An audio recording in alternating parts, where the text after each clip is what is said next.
সবাই আশা করি ভালো আছেন এবং নিশ্চয়ই আমার কথা শুনতে পাচ্ছেন। দীর্ঘদিন পর আমি টার্গেট বিসিএস এ আবারও আপনাদের সামনে এসেছি। এটা আমার খুবই ভালো লাগছে যে বেশ অনেক একটা লম্বা বিরতির পর আমি আপনাদের সামনে আবার আসতে পেরেছি এবং আপনাদের পড়ালেখা সম্পর্কিত বিষয়গুলো নিয়ে আজকে কথা বলতে যাচ্ছি। আপনারা আমার কথা শুনতে পাচ্ছেন কিনা আমাকে একটু জানাবেন যে সাউন্ড ক্লিয়ার আছে কিনা বা কোনো রকম সমস্যা হচ্ছে কিনা।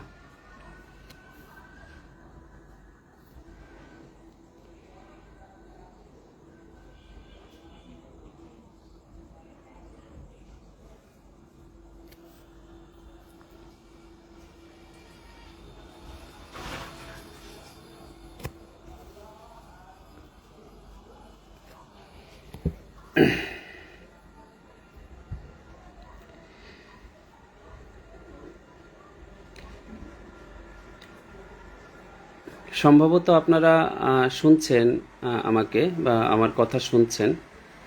একটু জানাবেন, যে কেউ একজন একটু কমেন্ট করলে আমি বুঝতে পারবো।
তো আপনারা শুনতে পাচ্ছেন, খুব ভালো লাগছে যে আমি আপনাদের কমেন্ট দেখছি। আজকে আমরা পড়ালেখা নিয়ে আলোচনা করব এবং আপনারা নিশ্চয়ই এই সেশনটা খুব এনজয় করবেন। আমরা যারা চাকরির পরীক্ষার প্রস্তুতি নিতে যাচ্ছি বা নিব, তাদের তাদের জন্য এই সেশন শুধু সেটাই না, আসলে আমাদের টার্গেট বিসিএস এর দীর্ঘদিনের মানে গ্যাপ আছে।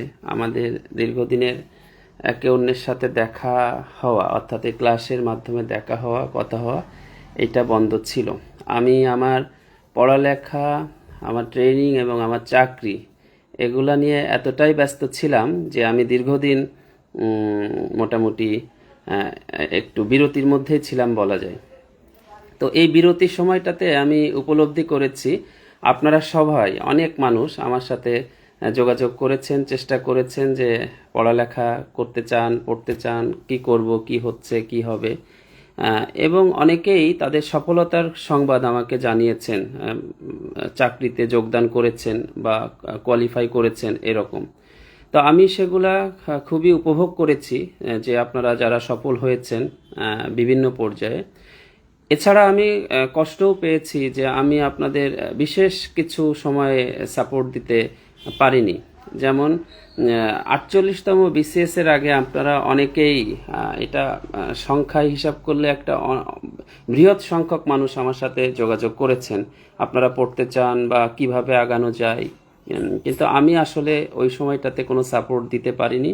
আমি আসলে ওই বিসিএস এর সময়টাতে আমার ফাউন্ডেশন ট্রেনিংয়ে ছিলাম এবং ট্রেনিংয়ে থাকাকালীন আমি কোনো কার্যক্রম হাতে নেইনি।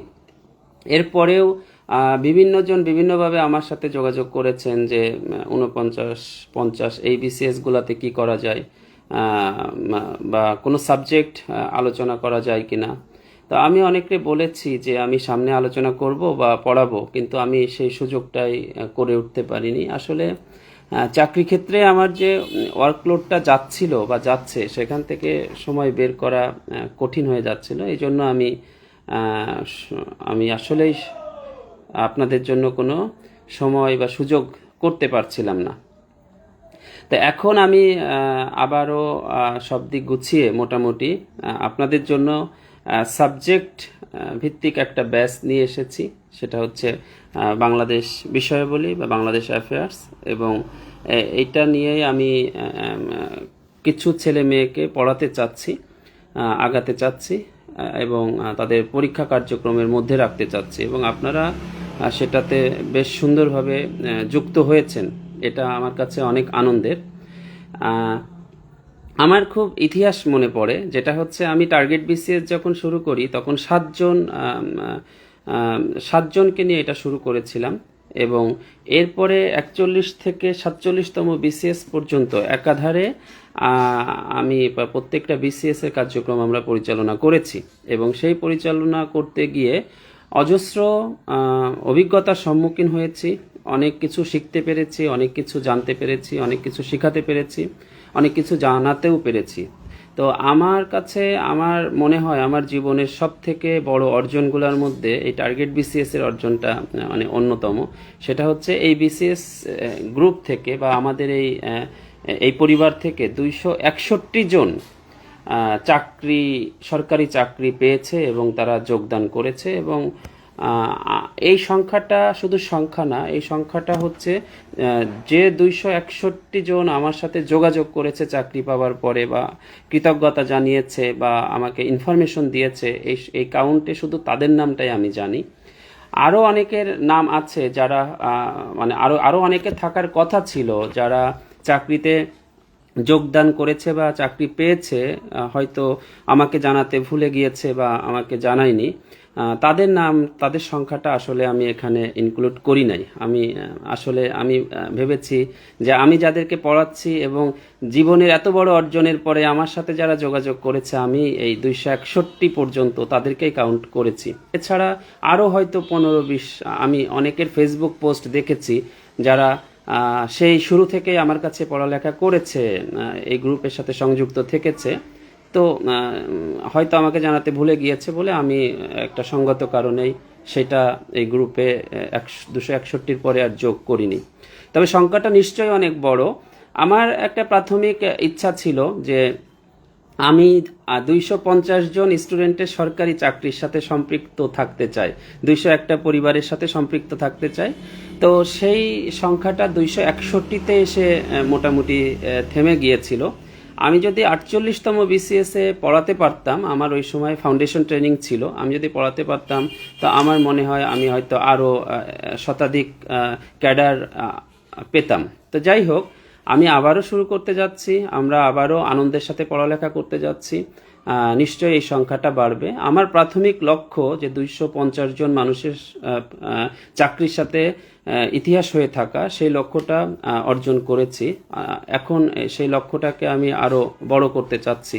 যে আমি জানি যে চাকরি না পাওয়ার যে হতাশা, চাকরি না পাওয়ার যে যন্ত্রণা এবং চাকরি না পাওয়ার সামাজিক যে অস্থিরতা প্রেক্ষাপট, সেটার অনুভূতি আমি জানি।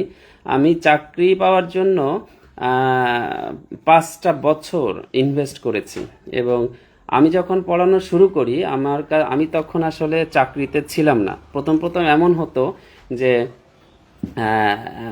সে তো এমনও অনেকে বলেছে যে নিজেই চাকরি করে না, সে কিভাবে পড়ায়। হ্যাঁ, পরবর্তীতে দেখেছি সেই মানে শ্রদ্ধেয় মানুষ তারা সবাই আমার কাছে স্টুডেন্ট রেফার করেছে পড়ার জন্য, অর্থাৎ সেই জায়গাটা আমাকে অ্যাচিভ করতে হয়েছে, এবং সেই পর্যায়ে ডেডিকেশন আসলে আমার ছিল, এই জন্যই এত সফলতা এসেছে। এখন সফলতা কিভাবে আসে? একজন মেন্টর বা একটা টিচার কি আপনাকে সফল করতে পারবে? এটা কি মানে পুরোপুরি সম্ভব? আপনি খেয়াল করে দেখবেন যে যেই আপনাকে পড়াক বা আপনি যার কাছেই পড়েন, সে তো কয়েকটা স্ট্র্যাটেজি ফলো করবে। যেমন আমি যদি আপনাকে পড়াই, আমার কিছু স্ট্র্যাটেজি থাকবে নিশ্চয়ই। মানে সেটা কি, আমি হয় অনেক পড়ুয়া হব, অনেক পড়ালেখা করব এবং সমস্ত পড়ালেখাকে একটা কনসাইজ করে আপনার সামনে উপস্থাপন করব, যাতে আপনি শর্ট টাইমে সেই পড়াটা কমপ্লিট করতে পারেন। এমনও হতে পারে আপনি আমার থেকে বেশি পড়ুয়া, আপনি আমার থেকে অনেক বেশি পড়েন, কিন্তু আপনি ফিল করছেন যে আমার মেন্টর সব কিছু পড়ে আমাকে শর্ট টাইমে একটা জায়গায় এনে দিচ্ছে, একটা সিস্টেমের মধ্যে রাখছে, যার জন্য আমার পড়ালেখাটা সহজ হচ্ছে। অর্থাৎ যে টিচার পড়ান তিনি নিশ্চয়ই পড়ে আসেন, তিনি নিশ্চয়ই, আপনিও যা পড়ছেন, আপনি যে বই পড়ছেন তিনিও নিশ্চয়ই সেই বই পড়ছেন। আপনি একাধিক বই পড়লে তিনিও নিশ্চয়ই একাধিক বই পড়ছেন। অর্থাৎ আপনি পত্রিকা পড়লে তিনিও নিশ্চয়ই পত্রিকা পড়ছেন। আপনি পরিশ্রম করলে তিনিও নিশ্চয়ই পরিশ্রম করছেন। তো আমার ক্ষেত্রে যেটা হয়, একটা লেকচার নিতে গেলে আমাকে কয়েক ঘন্টা পরিশ্রম করতে হয়, এবং এমনও আছে যে আমার একটা ইন্ডিভিজুয়াল লেকচার আমি হয়তো 100 বার নিয়েছি। অর্থাৎ আমি যদি বাংলা সাহিত্যের কোনো লেকচারের কথা বলি, আমি যদি ইংরেজি সাহিত্যের কোনো লেকচারের কথা বলি, আমি যদি বাংলাদেশ আন্তর্জাতিক বিষয়বলির কোনো কথা বলি, আমি যদি গণিতের কোনো লেকচারের কথা বলি, এমনও লেকচার আছে আমি 150 বারের অধিক নিয়েছি। অর্থাৎ বাংলা ইংরেজি সাহিত্যের বা বাংলাদেশ বিষয়বলির এমন লেকচার আছে যেটা আমি একটা ইন্ডিভিজুয়াল লেকচার 150 বারের বেশি ক্লাস নিয়েছি। তো স্বাভাবিকভাবে আপনি যে পথে বেশিবার হাঁটবেন, সেটা আপনার দক্ষতা, চেনা জানা সেটা বেশি হবে, সেই ক্ষেত্রে আপনার এবং আমার মধ্যে একটু পার্থক্য হয়ে যায়। এছাড়া আপনি হচ্ছে, আমি মনে করি সব দিক থেকে আমার থেকে, মানে একজন টিচারের থেকে আপনি আগায় থাকতে পারেন যদি আপনি পরিশ্রম দেন। তো আপনি সফল হতে গেলে আপনাকে যে কাজটা করতে হবে সেটা হচ্ছে আপনাকে প্রতিদিনই পড়তে হবে, আপনাকে প্রতিদিন টাইম ইনভেস্ট করতে হবে। আপনি যদি সপ্তাহের 7 দিনের মধ্যে 7 দিনই টাইম ইনভেস্ট না করেন আপনার সব থেকে গুরুত্বপূর্ণ কাজ পড়ালেখার পেছনে, আপনি সফল হবেন না। অর্থাৎ টাইম ইনভেস্ট ব্যতীত সফলতা আসে না। আমার এমনও স্টুডেন্ট ছিল যারা প্রায় 16, 17, 18 ঘন্টা পরিশ্রম করত এবং সফলতার পরে আমার কাছে ফোন করে জানিয়েছে। এমন হয়েছে যে ওই আমি বুঝতেছি যে ফোনের ওই পাশ থেকে সে অঝরে কাঁদতেছে, এবং একটা সময় দেখছি যে আমার চোখ দিয়েও আসলে জল পড়ছে, যে এই যে একজন টিচারের পরিশ্রম, একজন স্টুডেন্টের পরিশ্রম যখন এক হয় এবং সেটা থেকে যখন সফলতা আসে, এটা এই অনুভূতি বর্ণনা করা আসলেই কঠিন। তো আমি সফলতার জন্য, আপনার জন্য বলতে চাই, আপনি সফল হতে হলে, আপনাকে সফল হতে হলে আপনাকে টাইম ইনভেস্ট করতে হবে। আমি 2 দিন পড়লাম আর 3 দিন পড়লাম না, 5 দিন পরে যে শুরু করলাম, এইভাবে আসলে সফল হতে পারবেন না। 2 নম্বর যে বিষয়, আপনার সফলতা ডিপেন্ড করছে যে আপনি আপনার মনকে কতটা স্থির রাখতে পারছেন। অর্থাৎ মানসিক অস্থিরতা আপনার সফলতা প্রাপ্তির ক্ষেত্রে সব থেকে বড় বাধা। এই মানসিক অস্থিরতার কথা কেন বলছি, যে আমি খেয়াল করে দেখেছি এই মুহূর্তে যারাই চাকরিতে ঢুকেছে তাদের অধিকাংশই হচ্ছে আপনার চাকরির প্রস্তুতি নিয়ে, হচ্ছে হয় পেজ খুলেছে, নাইলে বিভিন্নভাবে আপনাকে জানাচ্ছে। আমি যদি চাকরি পরীক্ষার্থী হই বা চাকরি প্রত্যাশী হই, আমার জন্য এটা আসলেই খুব সমস্যা। কারণ আমি ওই জায়গায় নিজেকে বসে, আমি ফেসবুক লাইভে যে ফেসবুক জীবনে, সামাজিক যোগাযোগ মাধ্যমের জীবনে যদি নিজেকে কল্পনা করি, আমার মনে হয় এটা খুবই মানে একটা খারাপ আমার জন্য। কারণ আমি কাকে রেখে কার কথা শুনবো, আমি কোনটা রেখে কোনটা ফলো করব, আমি কি রেখে কি করব, আমি কোনটা করব। সো এটা আমার অস্থিরতার জন্য একটা উপযুক্ত উপকরণ, এই ফেসবুক এবং এই ফেসবুকের সবার অ্যাক্টিভিটিস আমি যাদেরকে ফলো করছি। সো আমার মনে হয় এখানে স্থির হওয়াটা খুব গুরুত্বপূর্ণ, এবং এই স্থির হওয়ার জন্য আমাকে অনেক কিছুকে মাইনাস করতে হবে। অর্থাৎ আমাকে মনে প্রাণে একটা জায়গায় ঠিক থাকতে হবে, আমি এই জিনিসটাকে ফলো করব, আমি তাকে ফলো করব, অথবা আমি আমার মতো এইভাবে যাব। কারণ আপনি একসাথে অনেক কিছু করে উঠতে পারবেন না। তাইলে সফলতার জন্য এই স্থির পজিশনটা আনা জরুরি। আমার কাছে আমার যারা ইন্টার্ন আমার কাছে মানে ইন্টার্নশিপ ট্রেনিংয়ে থাকে, তারা অনেকেই বলে থাকে যে স্যার এই যে কার কথা যে ফলো করব বুঝে উঠতে পারছি না, এক একজন এক এক রকম বইয়ের লিস্ট দিচ্ছে, এক একজন এক এক রকম বলছে, আমরা এইসবের মধ্যে মানে তাল হারায় ফেলতেছি। এটা আসলেই খুবই স্বাভাবিক, এটা আমার মনে হয় আমাদের সবার ক্ষেত্রেই স্বাভাবিক। সো এই ক্ষেত্রে মানসিক শক্তি অর্জন করে স্থির থাকা গুরুত্বপূর্ণ, এবং সব কিছু চিন্তা বাদ দিয়ে বই কিনে পড়ার টেবিলে যাওয়া এবং নিয়মিত স্টাডি করার বিকল্প আসলেই কিছু নাই। আমার মনে হয় টিচারের কাছে পড়াটা খুব বেশি গুরুত্বপূর্ণ কিছু না, টিচারের কাছে টাকা ইনভেস্ট করাটা খুব বেশি গুরুত্বপূর্ণ কিছু না। অজস্র স্টুডেন্ট আছে যারা সারা জীবনে মানে কল্পনার অতীত পরিশ্রম করে এবং টিচারের কাছে না পড়েও সফল হয়েছে। আবার অনেক স্টুডেন্ট আছে যারা উপযুক্ত টিচারের কাছ থেকে সাহায্য নিয়ে তারা সফল হয়েছে। আমি অনেক স্টুডেন্টকে চিনি যারা হচ্ছে প্রচণ্ড পরিশ্রমী, শুধুমাত্র পরিশ্রমের গুণেই তারা সফল হয়েছে। সফলতা বিষয়টা কি? সফলতা কি শুধু চাকরি পেলেই মানুষ সফল? আমরা হয়তো এমনই মনে করি যে আমি একটা চাকরির পরীক্ষা দিচ্ছি, আমি চাকরি করব এবং এই চাকরিতে যদি আমি সুযোগ পাই তাইলেই আমি সফল। এটা আপাত দৃষ্টিতে আমার কাছে মনে হয় এটা আমরা এমন ভেবে থাকি। আসলে সফলতার সংজ্ঞা দেওয়াটা আসলে খুব কঠিন। তবে চাকরি পরীক্ষার্থী হতে গেলে আপনার অবশ্যই একটা টার্গেট থাকতে হবে যে আমি সফল হব। সেই সফলটা কি? আমি হচ্ছে এই যে সামনের যে পরীক্ষা আসবে, সে যে পরীক্ষাই হোক, এই পরীক্ষায় যতজন টিকে থাকবে তার মধ্যে আমি একজন হব, এটাই। কিন্তু এই সফলতার টার্গেট আমি চিন্তা করব, যদিও সফলতা বলতে আমি আরও অনেক কিছুকেই মিন করে থাকি। আরেকটা ব্যাপার হচ্ছে যে কি বই কিনবো, সামনে পরীক্ষা আসছে বা আমি একটা পরীক্ষা সিস্টেমের মধ্যে আছি, আমি কি বই কিনবো?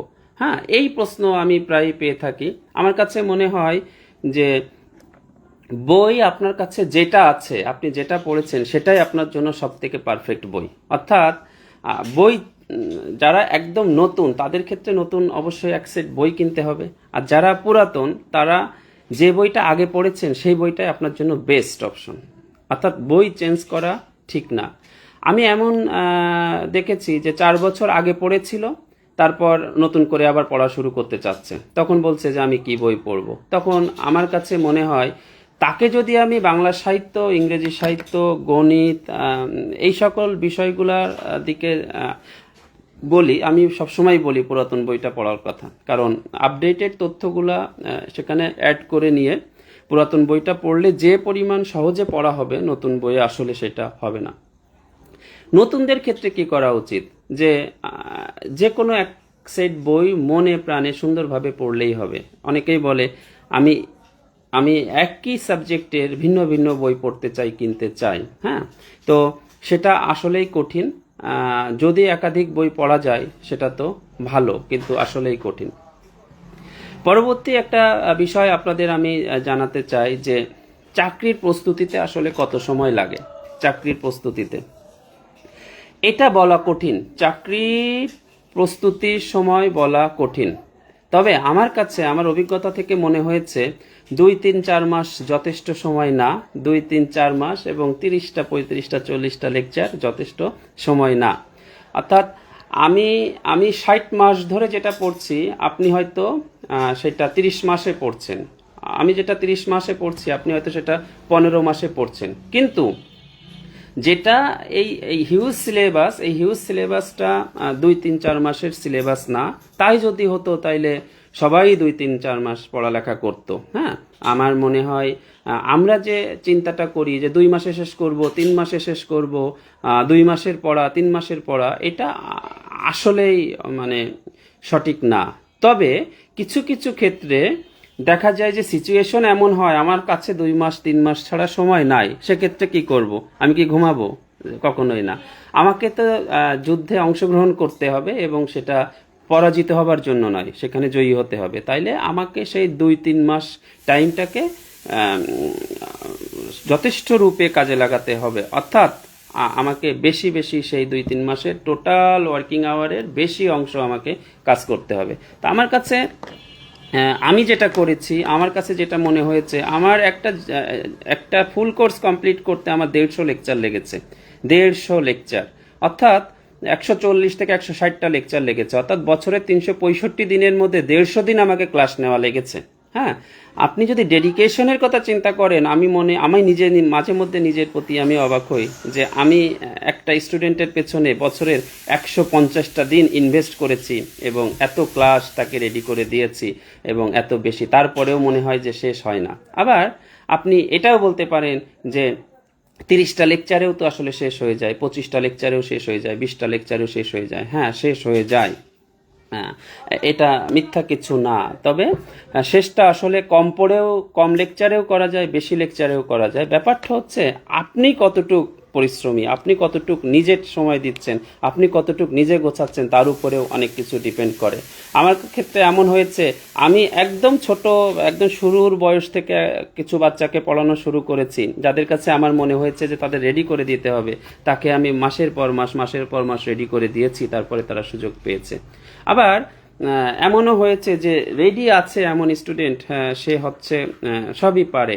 যেমন এখন এই মুহূর্তে আমার কাছে রেডি স্টুডেন্ট কিছু আছে যারা হচ্ছে এর আগে পড়েছে, তাদের ক্ষেত্রে তো নিশ্চয়ই ওই সময়টা দরকার না, তাদের ক্ষেত্রে এখন রিভিশন দরকার, পরীক্ষা দরকার, এবং তাদের জন্য যথেষ্ট নির্দেশনা দরকার। তাহলে টাইম ইনভেস্ট, বই কেনা এবং সামনে কি করা, এই বিষয়গুলো নিশ্চয়ই আমাদের সকলের জন্য গুরুত্বপূর্ণ, যে আমরা কিভাবে আগাবো, কিভাবে আগানো উচিত।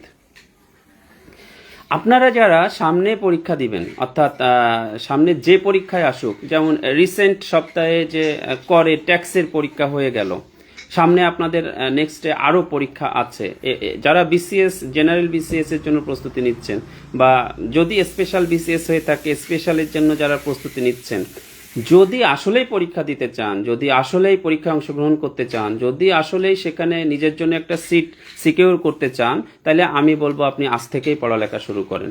গতকাল পর্যন্ত কি করেছেন সব চিন্তাবাদ আপনাকে আজ থেকে পড়তে হবে। সারাদিন কি করলেন না করলেন সব চিন্তাবাদ আপনাকে পড়ার পেছনে টাইম দিতেই হবে।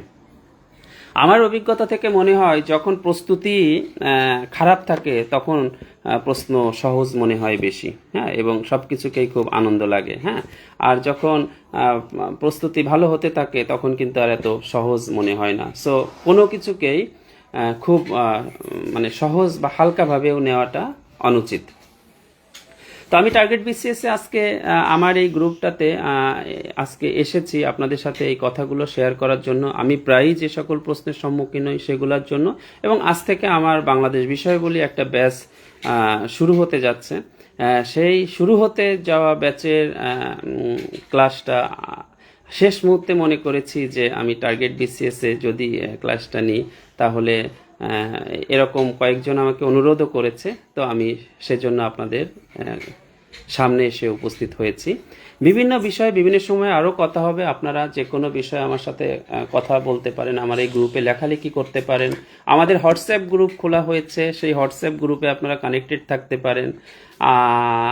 এছাড়া আমাদের একটা অফিসিয়াল নম্বর আছে, সেই নম্বরে আপনারা দিনের বেলায় সেটার সাথে আপনারা তথ্য বা আপনার কোনো কোয়ারি সেটা জানতে পারেন, সেটা অ্যাভেলেবিলিটি থাকা সাপেক্ষে অ্যাকচুয়ালি।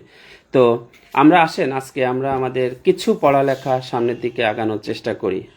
আমাদের পড়ালেখাটা আসলে এমন হওয়া উচিত যেটা শুধুমাত্র আপনার প্রিলিমিনারিকে টার্গেট করবে এমন নয়, অর্থাৎ প্রিলি টার্গেট করে আগানোটা আমার কাছে মনে হয় বোকামি।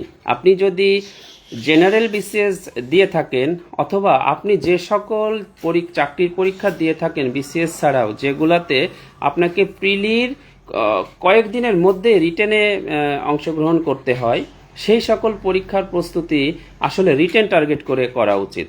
আর আপনি যদি স্পেশাল কোনো চাকরির পরীক্ষায় অংশগ্রহণ করতে চান, বা সামনে আপনার কোনো স্পেশাল পরীক্ষা এসে থাকে, তাহলে আপনার প্রিলির প্রস্তুতি আসলে ভাইভাকে কেন্দ্র করে হওয়া উচিত। অর্থাৎ আপনি এমন একটা প্রস্তুতি নেবেন যেটায় আপনার মৌখিক পরীক্ষায় আপনি সফল হবেন।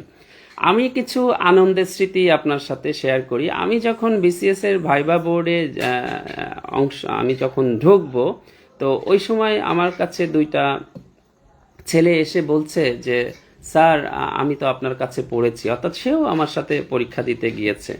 তা ওই সময় বলছে যে আমাকে কিছু একটু সাহায্য করেন, কি করা যায়। সামনে এই আমার কিছুক্ষণ পরে, আর 5-7 জনের পরে আমার পরীক্ষা, বেশ টাইম আছে, একটা আলোচনা করি। তো আমি যে বিসিএসটাতে ফাইনালি কোয়ালিফাই করলাম, তো আমি ভাইবা দিয়ে আসলাম। আসার পরে আমার দুইটা স্টুডেন্টকে সেই ভাইবা বোর্ডের সামনেই, মানে ভাইবা বোর্ডের পাশে যে জায়গাটা আমাদের বসার জন্য নির্ধারিত ছিল, তো পাশের রুমে, সেখানে আমি আমার দুইটা স্টুডেন্টকে পড়ানো শুরু করলাম। তো ওই দিন খুব বৃষ্টি হচ্ছিল, ওই দিন খুব মেঘ ডাকছিল, আকাশে অবস্থা বেশ খারাপ ছিল। তো আমি পড়াচ্ছিলাম, পড়াতে পড়াতে আমার এক স্টুডেন্টকে, সেদিনই তার সাথে আমার প্রথমবারের মতো দেখা, সে অনলাইনে আমার ক্লাস করেছে। তো আমি তাকে বললাম যে বজ্রপাত থেকে যে যে প্রশ্ন আসবে এগুলা এই মুহূর্তে আপনাকে জেনে যাওয়া উচিত। তো উনি আমাকে বলছেন যে এটা খুব বেশি প্রস্তুতি আমার কাছে নাই। তো আমি তাকে সেই যা যা পড়ার দরকার সেগুলা হচ্ছে, বা যেটুক জানা দরকার সেগুলা তাকে জানালাম, এবং তার পরীক্ষার পর্যন্ত আমি আসলে অপেক্ষা করলাম। এবং পরীক্ষা দিয়ে এসে আমার সেই স্টুডেন্ট বলছে যে স্যার, আমাকে বজ্রপাত থেকেই প্রশ্ন করেছে, এবং পরবর্তীতে বিসিএসে সফল হওয়ার পর, ক্যাডার হওয়ার পর সে আমাকে ফোন করেছিল এবং খুব আনন্দের সাথে জানাচ্ছিল যে তার সেই ভাইবার অভিজ্ঞতাটা। তো আপনার মানে আমার কাছে এই কথাগুলি, এই স্মৃতিগুলি আমার কাছে খুব রোমাঞ্চকর মনে হয়, অসাধারণ মনে হয়। আমি যখন ফাউন্ডেশন ট্রেনিংয়ে গিয়েছিলাম, ফাউন্ডেশন ট্রেনিংয়ে গেলে দেখলাম যে আমাদের একসাথে 2টা ব্যাচের ট্রেনিং চলছিল। সেখানে দেখলাম যে আমার স্টুডেন্টরা ট্রেনিং করছে, অর্থাৎ বিশেষ বুনিয়াদী প্রশিক্ষণ, যেটা সরকারি চাকরির ক্ষেত্রে। তারা এসে আমার সাথে কথা বলছে, পরিচিত হচ্ছে, এবং সামনাসামনি হয়তো দেখা হচ্ছে। তা আমার আসলেই খুব ভালো লাগছিল যে ওই মানুষগুলা এবং তাদের পরিবারের এই যে একটা কর্মসংস্থান, একটা চাকরি, এবং তাদের জীবনের একটা টার্নিং মোমেন্ট, টার্নিং পয়েন্ট, একটা বিশাল অ্যাচিভমেন্ট, তার সাথে আমি সম্পৃক্ত হতে পেরেছি, যুক্ত থাকতে পেরেছি। এর থেকে বড় অর্জন আসলে কিছুই হয় না। টার্গেট বিসিএস বিগত বছরগুলোতে যেভাবে অজস্র স্টুডেন্টকে বিভিন্ন দিক থেকে সাপোর্ট দিয়েছে, স্পেশালি অর্থনৈতিক দিক থেকে সাপোর্ট দিয়েছে, এটা আসলেই রেয়ার। আমি বলবো এটা আসলেই রেয়ার। বাণিজ্যিক কার্যক্রমকে আসলে অর্থনৈতিক অবস্থা, অর্থনৈতিক চিন্তা সব ক্ষেত্রেই বর্তমান প্রেক্ষাপটে আসাটা উচিত, চলে আসে। তারপরেও বাণিজ্যিকভাবে আমরা কখনোই কোনো কিছু চিন্তা করতে পারিনি। সবসময় চিন্তা করেছি একটা বেকার স্টুডেন্ট, একটা চাকরি প্রত্যাশী স্টুডেন্ট কিভাবে সহজে পড়ালেখা করে সামনের দিনে আগাতে পারে, এই দিকটাতেই আমি সবসময় টার্গেট করেছি, এবং সেখানে অনেক সফলতা অ্যাকচুয়ালি এসেছে। জীবনের অনেক ক্ষেত্র থাকে, জীবনের অনেক ক্ষেত্র থাকে যে ক্ষেত্রে একটা টাকা আসলে অনেক অনেক অনেক বেশি ম্যাটার করে, অনেক বেশি মূল্যবান হয়ে দাঁড়ায়। আমি সবসময়ই বলি, আমার কাছে ভাত তখনই বেশি মূল্যবান যখন আমার 2 বেলা ভাত না জুটবে, অর্থাৎ আমার কাছে পরবর্তী বেলায় ভাতটা খুবই বেশি মূল্যবান মনে হবে, কারণ আমার প্রিভিয়াস 2টা বেলায় আমার ভাত জোটে নাই। সো আমি আমার স্টুডেন্টদের ক্ষেত্রেও এটা সবসময় ক্লাসেও বলি, আমি আমার দিক থেকে যথেষ্ট সাহায্য করার চেষ্টা করেছি, এবং সামনেও যতদিন আমি এগুলার সাথে যুক্ত থাকবো আমি নিশ্চয়ই সাহায্য করব। আমি একটা পর্যায়ে যে আসলে মানে সেখানে যে অবসর নেওয়ার মতো অবসর নিয়ে ফেলি। আমি যখন একাডেমিক পড়াতাম বা অ্যাডমিশন টেস্টে পড়াতাম, একটা পর্যায়ে যে আমার যখন পিক টাইম ছিল, আমি তখন ফিল করেছি যে আমাকে এখন অবসরে যাওয়া উচিত, এবং পরবর্তী কার্যক্রম মনোনিবেশ করা উচিত, সেটাই করেছি। এই আপনাদের পেছনে আমি যত টাইম দিয়েছি বা দিচ্ছি, সেটারও নিশ্চয়ই সামনে একটা অবসরের সময় আসবে, আমি তখনই অবসর নিয়ে ফেলবো। তবে তার আগে যেহেতু আজকে আমি একটা ব্যাচ শুরু করতে যাচ্ছি, আমার কাছে চ্যালেঞ্জ হচ্ছে দীর্ঘদিন আমার এই গ্রুপ খুব অ্যাক্টিভ না থাকার জন্য রিস্ক কমে গিয়েছে। আমি একটা বারের জন্য আপনাদের কাউকে বলি নাই আমার এখানে টার্গেট অ্যাড করেন, আমার এখানে হচ্ছে ইন্টারেস্টেড লিখেন, এটাকে শেয়ার করেন ইত্যাদি ইত্যাদি, বা এই গ্রুপের বাইরেও কোথাও লিখি না। আমার কাছে মনে হয় যে এগুলি আসলে এই মুহূর্তে আমার দরকার না। আমি আজকে 25 জন স্টুডেন্ট পেয়েছি। আমার কাছে আজকে থেকেই টার্গেট মনে হচ্ছে, চ্যালেঞ্জ মনে হচ্ছে, এই 25 জন স্টুডেন্ট সামনের পরীক্ষায় বাংলাদেশ বিষয়ে বলিতে সব থেকে ভালো করা 25 জন স্টুডেন্ট কিভাবে আমি তৈরি করতে পারবো, এটা আমার বড় চ্যালেঞ্জ। এবং আমি আসলে সেটা করার জন্য সর্বোচ্চ পরিমাণ পরিশ্রম করব, আশা করি আপনারাও সেটা করবেন। তো চলেন আজকে আমরা আমাদের পড়ালেখা শুরু করি। আমি কিছু টপিক আপনাদের সামনে আলোচনা করব, এবং আমি অ্যাকচুয়ালি আমার ওই খুব মানে সুন্দর বোর্ড নাই যে বোর্ডে আমি পড়াবো, বা আমার ডিজিটাল সিস্টেম নাই যে ডিজিটাল সিস্টেমে পড়াবো। আমার এখানে পড়ালেখা হয় প্রাইমারি স্কুলের মতো, অর্থাৎ আমি লেখি, আমি খাতায় লেখি, আমার স্টুডেন্টরাও লেখে, এবং একটা উভমুখী পরিশ্রম, তার ফলেই আমাদের লেকচারগুলো আগাতে থাকে। তো আমরা সামনে যদি কোনো কিছু পরিবর্তন করার প্রয়োজন হয় সেটা করব। কিন্তু আমি দেখেছি, আমি ডিজিটাল সিস্টেমে যখন গিয়েছি তখন আমার স্টুডেন্টরা বলেছে যে এই প্রাইমারি স্কুলের সিস্টেমে ফিরে যান। আমি আবার প্রাইমারি স্কুলের সিস্টেমে ফিরে গিয়েছি। তো আজকে আমি সেভাবেই আপনার ক্লাস নিব, আশা করি আপনারা সবাই উপভোগ করবেন।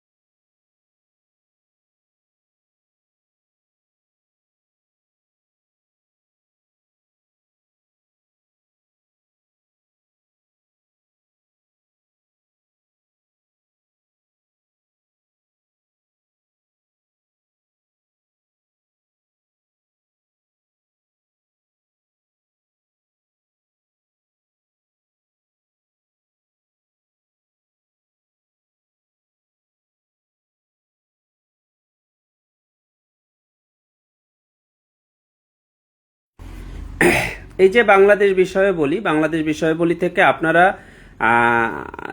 নিশ্চয়ই জানেন, একদম নতুন যারা তাদের ক্ষেত্রে জানা উচিত। তো আমি নতুনদের জন্যই সবসময় চিন্তা করি, তাদের কথা চিন্তা করে আমরা একটু দেখব যে আপনার বাংলাদেশের জাতীয় বিষয়াবলী থেকে কিছু প্রশ্ন আসবে। বাংলাদেশের জাতীয় বিষয়াবলী থেকে কিছু প্রশ্ন আসবে। এখানে সাধারণত একটা জেনারেল বিসিএস, এখানে 6 নম্বরের, প্রায় 6 নম্বর, 6-7 এমনও হতে পারে, তা প্রশ্ন এসে থাকে। আমাদের কৃষিজ সম্পদ থেকে প্রশ্ন আসে। এরপরে জনসংখ্যা থেকে প্রশ্ন আসে। জনসংখ্যা থেকে যে প্রশ্ন আসে সেখানে জনসংখ্যা এবং জাতি, উপজাতি, ক্ষুদ্র নৃগোষ্ঠী এগুলো সব অন্তর্ভুক্ত থাকে, এবং যে কোনো চাকরির পরীক্ষায় এই সকল জায়গা থেকে প্রশ্ন এসে থাকে। প্রায় 2 থেকে 3টা প্রশ্ন আমরা এখানে দিয়ে থাকি। বাংলাদেশের অর্থনীতি থেকে প্রশ্ন আসে। অর্থনীতি আমরা আসলে বাংলাদেশ বিষয়গুলি পড়তে যে মনে করি বাংলাদেশের অর্থনীতি, অ্যাকচুয়ালি প্রশ্ন অ্যানালাইসিস করলে দেখা যাবে এই অর্থনীতির সাথে ইন্টারন্যাশনাল অনেক অ্যাফেয়ার্স আসলে এখানে যুক্ত থাকে। এখানে 2 থেকে 3টা প্রশ্ন এসে থাকে। আমাদের শিল্প এবং বাণিজ্য থেকে প্রশ্ন আসে। আমরা শিল্প বাণিজ্য পড়তে যে বাংলাদেশের কথা চিন্তা করলে হবে না, আমাদের বহির্বিশ্বের কথা চিন্তা করেই আসলে পড়তে হবে, অর্থাৎ ইন্টারন্যাশনাল অ্যাফেয়ার্সকে এখানে যুক্ত করেই আমাদের পড়া উচিত। সংবিধান থেকে প্রশ্ন আসে। সংবিধান, সেখান থেকে 3টা প্রশ্ন, কখনো 2টা, কখনো 4টা প্রশ্ন এখানে এসে থাকে বাংলাদেশের সংবিধান। আমাদের সিলেবাসে রয়েছে রাজনৈতিক ব্যবস্থা। এই রাজনৈতিক ব্যবস্থা থেকে প্রশ্ন আসে। এছাড়া সরকার ব্যবস্থা থেকে প্রশ্ন আসে। সরকার ব্যবস্থা এছাড়া সর্বশেষ আরও কিছু টপিক যুক্ত আছে, যেমন আমাদের জাতীয় অর্জন, গুরুত্বপূর্ণ স্থান, গুরুত্বপূর্ণ বিষয়, বিভিন্ন পুরস্কার, খেলাধুলা, গণমাধ্যম, চলচ্চিত্র, তারপর হচ্ছে গুরুত্বপূর্ণ প্রতিষ্ঠান, এটা বলেছি সম্ভবত, বিশিষ্ট ব্যক্তিবর্গ, এই জায়গাগুলা এই সব মিলায়ে আমাদের প্রশ্ন এসে থাকে।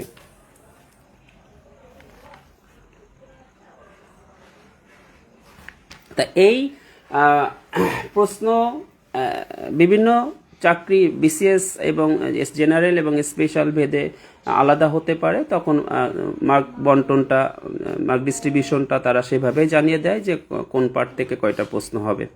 তো আমার কাছে মনে হয় এই সিলেবাস সম্পর্কে একটা স্বচ্ছ ধারণা থাকা উচিত। আমি কি পড়ব, কোনটা পড়ব, কত মার্কের জন্য পড়ব, এইগুলা নিশ্চয়ই আপনারা আপনাদের বইয়ে পাবেন। তারপরেও আমি একটু এখানে কথা বলার চেষ্টা করেছি। পড়ার প্রথম অংশ হওয়া উচিত, এর মধ্যে আমি যদি মনে করেন অর্থনীতি নিয়ে আলোচনা করি, আমি যদি শিল্প বাণিজ্য নিয়ে আলোচনা করি, তাইলে আমার এই আলোচনার সাথে বাংলাদেশ নিশ্চয়ই অর্থনীতি শুধু একলা একলা যুক্ত না। এমন আমি যদি সংবিধান নিয়ে আলোচনা করি, এটা সংবিধান আমাদের, কিন্তু এর সাপেক্ষে আরও কিছু প্রশ্ন আগে আসতো। বিভিন্ন দেশের সংবিধান, কাদের লিখিত অলিখিত, এক কক্ষ দ্বিকক্ষ বিশিষ্ট বিভিন্ন কথাবার্তা আসতো, সেগুলো আমরা মুখস্থ করে পড়তাম। কিন্তু সংবিধানের আপনি যাই পড়েন 90% তো সেটা তো অন্য কোনো সাপেক্ষে আমরা পড়ছি না। কিন্তু আপনি যখন অর্থনীতি পড়তে যাচ্ছেন, আপনি যখন শিল্প পড়তে যাচ্ছেন, বাণিজ্য পড়তে যাচ্ছেন, তখন কিন্তু সেটা শুধুমাত্র আমাদের চিন্তা করে পড়লেই হবে না। এটার সাথে আমাদের অর্থনীতি কিসের উপর জড়িত, কাদের সাথে যুক্ত, কোন কোন দেশের সাথে কি চুক্তি হচ্ছে, শিল্পর ক্ষেত্রে কাদের সাথে আমরা কিভাবে আছি, বাণিজ্যের ক্ষেত্রে আমাদের এগ্রিমেন্টগুলো কোথায় হয়েছে, কি হচ্ছে, অর্থাৎ সেই বৈদেশিক রাষ্ট্রগুলার বিষয় জড়িত। অর্থাৎ এইখানে শুধু এটাকে বাংলাদেশ বললে হচ্ছে না, এটা বাংলাদেশ এবং বহির্বিশ্ব।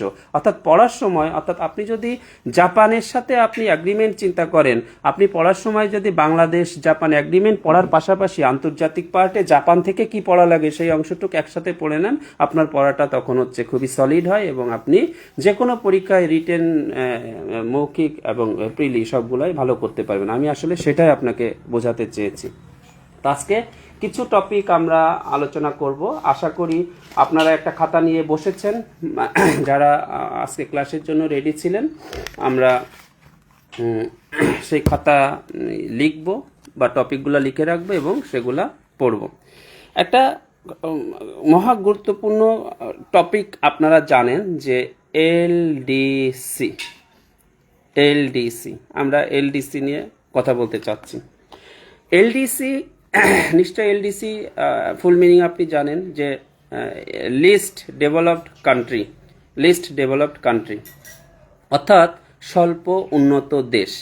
এই যে স্বল্প উন্নত দেশ, বাংলাদেশ একটা এলডিসি, বাংলাদেশ একটা স্বল্প উন্নত দেশ। এখন এই স্বল্প উন্নত দেশ থেকে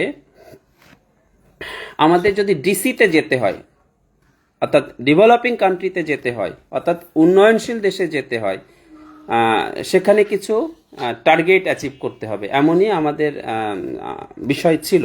তো এলডিসিটা গুরুত্বপূর্ণ এই কারণে বলছি, এই বছর 2026 সালে এলডিসি থেকে উত্তরণ পাবার কথা ছিল বা হবার কথা ছিল বাংলাদেশের, এবং সেটা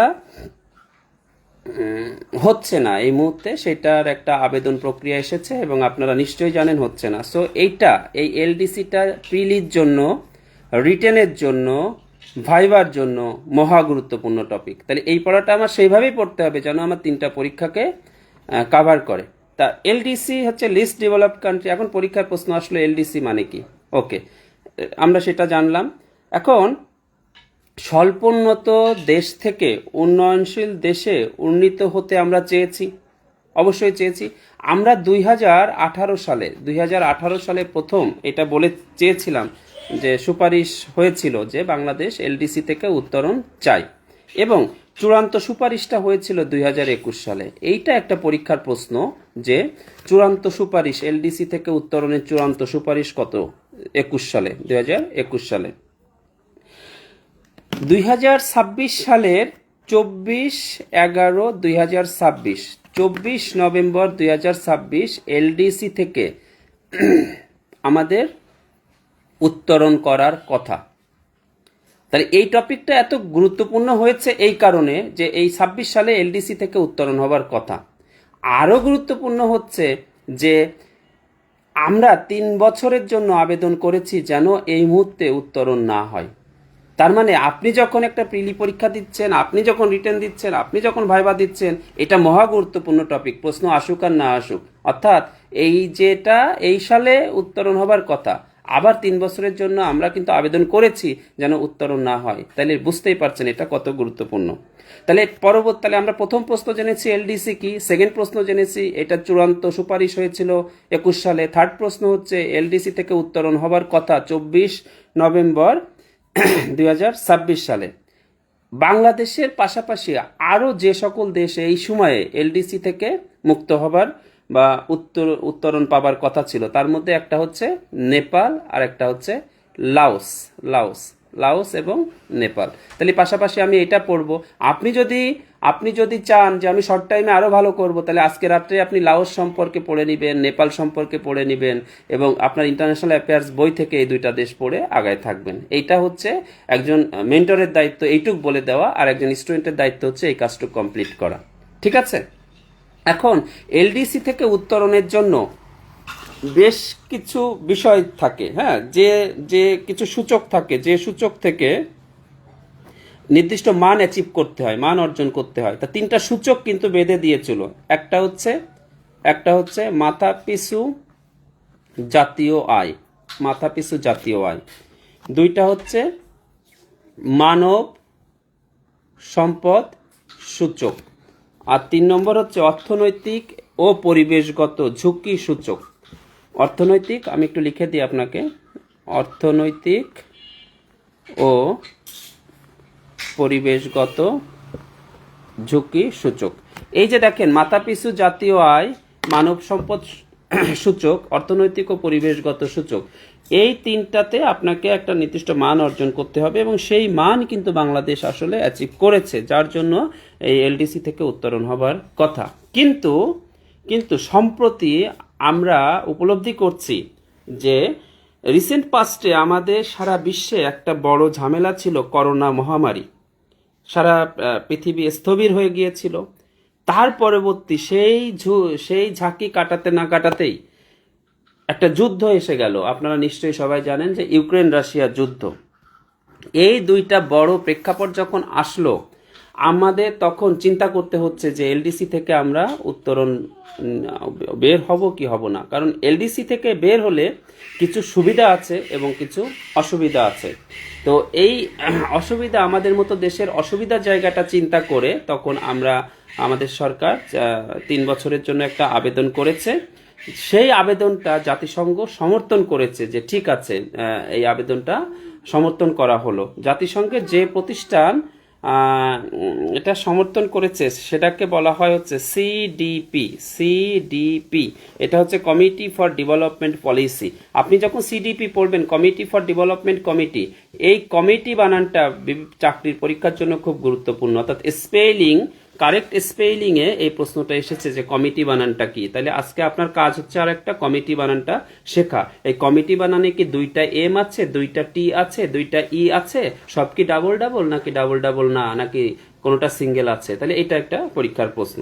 তো আমরা যখন খেয়াল করলাম আমাদের করোনা মহামারী, ইউক্রেন রাশিয়া যুদ্ধ, এবং যার ফলে আমাদের কিন্তু বিনিয়োগে একটা ঘাটতি এসেছে, বিনিয়োগে আমরা একটা সংকটের মধ্যে পড়েছি। সবকিছু বিবেচনা করে আমরা 3 বছরের জন্য স্থগিত আদেশ চেয়েছি। সেই স্থগিত আদেশ হচ্ছে সমর্থিত হয়েছে, যার ফলে এলডিসি থেকে আমরা কিন্তু এই মুহূর্তে বের হতে পারছি না। সো ভাইবা বোর্ডে আপনার এগুলা প্রশ্ন আসতে পারে, কেন আমরা বের হতে পারছি না। আপনার প্রিলিতে প্রশ্ন আসতে পারে যে কারা এটাকে সমর্থন করেছে, রিটেনে প্রশ্ন আসতে পারে রিসেন্ট অ্যাফেয়ার্স থেকে। এইটা এখন দেখেন, এলডিসি থেকে উত্তরণের নিশ্চয়ই কোনো সুবিধা ছিল, নাইলে আমরা কেন এলডিসি থেকে বেরোতে চাচ্ছি? এলডিসি থেকে উত্তরণের সুবিধা কি? এলডিসি থেকে উত্তরণের সুবিধা কি? তো আমরা সুবিধাগুলো একটু আলোচনা করব। এলডিসি থেকে উত্তরণের সুবিধা আলোচনা করব। সুবিধার মধ্যে দেখেন, সবাই কিন্তু তার মানোন্নয়ন চায়, তার স্ট্যাটাস আপডেট হোক সেটা সবাই চায়। তো এটা মানুষ যদি চায়, রাষ্ট্রও চায়, প্রত্যেকটা রাষ্ট্রের কিন্তু এরকম কিছু চাহিদা থাকে। তো আপনি যখন লিস্ট ডেভেলপড কান্ট্রি না হয়ে উন্নয়নশীল কান্ট্রির দিকে যাবেন, স্বাভাবিকভাবে আপনার মান বাড়বে। তাহলে এটা একটা সুবিধা যে আন্তর্জাতিক বিশ্বে আমার ভাবমূর্তি বেড়ে যাচ্ছে, আন্তর্জাতিক বিশ্বে আমার ভাবমূর্তি বেড়ে যাচ্ছে, আমার বলতে আমার দেশের ভাবমূর্তি বেড়ে যাচ্ছে, এটা একটা সুবিধা। যখনই আন্তর্জাতিক বিশ্বে আমার ভাবমূর্তি বেড়ে যাচ্ছে তখন কিন্তু বিনিয়োগ বেড়ে যাচ্ছে, এটা আমার আরেকটা সুবিধা।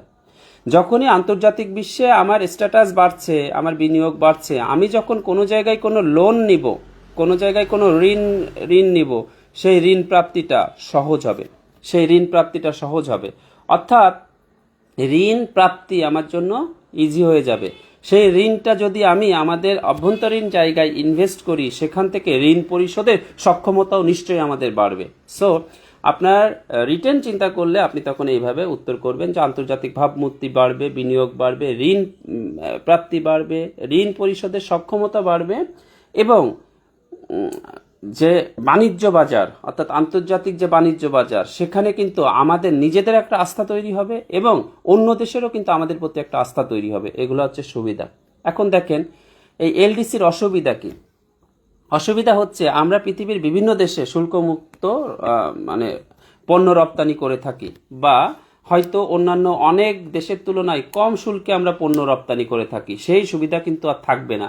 যদিও একটা টাইম লিমিট দেওয়া আছে যে এলডিসি থেকে উত্তরণের পরবর্তী 3 বছর ইউরোপীয় ইউনিয়ন এবং জাপান সহ কয়েকটা দেশ আমাদের কি কি সুযোগ সুবিধা দিবে, তারপরেও এলডিসিতে থাকা অর্থাৎ কম উন্নয়নশীল, স্বল্প উন্নয়নশীল দেশে থাকা বা গরিব দেশে থাকলে যে সুবিধা পাওয়া যাবে, আপনি যখন একটু স্ট্যাটাস বাড়াবেন সেই সুবিধাটা পাওয়া যাবে না, শুল্কমুক্ত রপ্তানি সুবিধা পাবো না। এখন আমার যদি কোনো পণ্যের শুল্কমুক্ত রপ্তানি করতে হয়, আমাকে কিন্তু ভাবতে হবে আমি আগে কত উপার্জন করতাম আর এই শুল্কমুক্ত সুবিধায় আমি কত উপার্জন করব, সেটা কিন্তু আমার ভাবার বিষয় আছে। আবার আমাকে এটাও ভাবতে হবে আমাদের আন্তর্জাতিক বাজারে টিকে থাকার জন্য যে পরিমাণ উৎপাদন কোয়ালিটি বাড়াতে হবে, সেই পরিমাণ আমরা বাড়াতে সক্ষম হব কিনা। অর্থাৎ অসুবিধার মধ্যে এটাও একটা গুরুত্বপূর্ণ বিষয় যে আমাদের উৎপাদন সক্ষমতা কিন্তু বাড়াইতে হবে। উৎপাদন সক্ষমতা না বাড়ালে আমরা টিকে থাকবো না।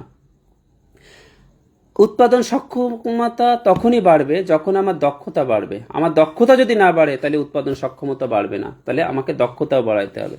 তাহলে এগুলা কিন্তু আমাদের একটা এলডিসি থেকে উত্তরণের অসুবিধাও আমরা ভাবছি সেই চিন্তা থেকে যে এই মুহূর্তে আমি মুক্ত রপ্তানি সুবিধা আমার কমে যাবে, আমার উৎপাদন দক্ষতা বাড়াতে পারবো কিনা ঠিক নাই, আমার হচ্ছে আন্তর্জাতিক বাজারে টিকে থাকার দক্ষতা বাড়বে কিনা ঠিক নাই, আমি এই মুহূর্তে এলডিসি থেকে যদি বের হয়ে যাই তাইলে কি হবে, সেই সব কথা চিন্তা করে সরকার হচ্ছে আবেদন করেছে যে আমরা আরো সময় চাচ্ছি, এই সময় পরে আমরা বের হয়ে যাব বা এর মধ্যে আমরা এই জায়গাগুলো কারেকশন করে ফেলবো বা এই জায়গাগুলো আমরা স্বাবলম্বী হয়ে যাব।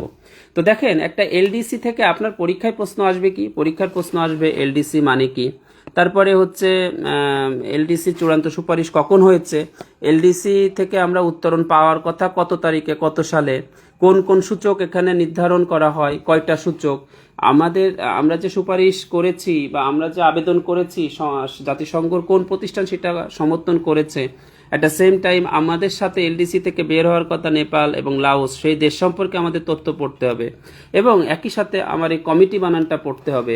এবং আপনি যদি আরও চিন্তা করেন যে আমি প্রিলি পাস করার পরে ওই একই প্রস্তুতিতে রিটেন এবং মৌখিক পরীক্ষা দিব, তাহলে এই এলডিসির সুবিধা অসুবিধা কি এগুলা পড়ে ফেলবো। এই তো আমার একটা টপিক পড়া হয়ে গেল, হাই ভোল্টেজ একটা টপিক।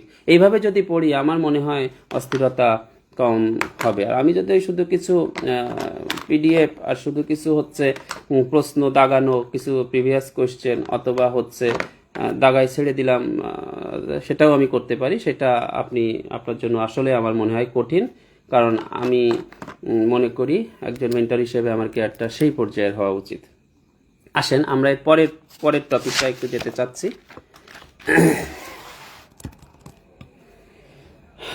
পরের টপিক হচ্ছে, এটা একটা high voltage topic. High voltage topic হচ্ছে, আপনারা জানেন, যারা নিয়মিত পত্রিকা পড়েন বা খবর শুনেন তারা জানেন যে বাংলাদেশ এবং যুক্তরাষ্ট্র পারস্পরিক বাণিজ্য চুক্তি করেছে। তা আমি একটু টপিকটা লিখতে চাচ্ছি, আপনারা আমার সাথে লিখে নিতে পারেন। বাংলাদেশ ও যুক্তরাষ্ট্র পারস্পরিক বাণিজ্য চুক্তি। এই যে বাংলাদেশ ও যুক্তরাষ্ট্র পারস্পরিক বাণিজ্য চুক্তি, এটার নাম হচ্ছে agreement on Bangladesh US reciprocal trade, অথবা সংক্ষেপে এটাকে বলা হয় আর্ট ART।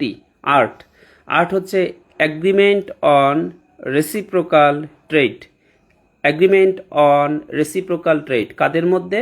এটা হচ্ছে বাংলাদেশ এবং আমেরিকার মধ্যে। এবং আপনারা জানেন এটা একটা হাই ভোল্টেজ টপিক, তাই না? আপনারা যে সময় পরীক্ষা অংশগ্রহণ করতে যাচ্ছেন, এই চুক্তিটা বাংলাদেশ এবং যুক্তরাষ্ট্রের মধ্যে এই চুক্তিটা স্বাক্ষরিত হয়েছে 9 ফেব্রুয়ারি 2026, অর্থাৎ 12ই ফেব্রুয়ারি যে নির্বাচন ছিল তার 3 দিন আগে এই চুক্তিটা স্বাক্ষর করা হয়। এখানে এই চুক্তির মধ্যে পরীক্ষায় আসার জন্য যদি প্রশ্ন বলি, তাইলে এইটা একটা প্রশ্ন আপনি পরীক্ষায় আসার জন্য। আমি যদি আরেকটা প্রশ্ন বলি যে এই চুক্তির অধীনে যুক্তরাষ্ট্রের বাজারে, আমেরিকার বাজারে বাংলাদেশি পণ্যের মোট শুল্ক কত হবে, সেটা হবে 34.5%। এটা একটা পরীক্ষার প্রশ্ন যে এই চুক্তি অনুযায়ী সেখানে আমাদের শুল্ক হচ্ছে 34.5%। এখন এই যে চুক্তিটা এত আলোচিত একটা চুক্তি, এই চুক্তির নিশ্চয়ই আলোচনা কখন হয়? অনেক সুবিধা থাকলে, নাইলে অসুবিধা থাকলে, নাইলে দুইটাই থাকলে। তো আমরা বিভিন্ন আমি যতগুলো পত্রিকা পড়েছি বা নিউজ দেখেছি, সেখানে আমরা দেখেছি যে সুবিধা অসুবিধা অনেক কিছু নিয়েই আলোচনা করা হয়েছে। আপনি যখন একজন পরীক্ষার্থী, আপনার ক্ষেত্রেও সেটাই জানতে হবে, সুবিধা জানতে হবে, অসুবিধা জানতে হবে। এবং সুবিধা অসুবিধার প্রশ্ন পরীক্ষা আসলে, রিটেনে আসলে, আপনার মৌখিক পরীক্ষা আসতেই পারে। আমার টার্গেট কখনোই শুধু প্রিলি পাস করা না, অর্থাৎ মৌখিক পাস করাটাই একটা গুরুত্বপূর্ণ বিষয়।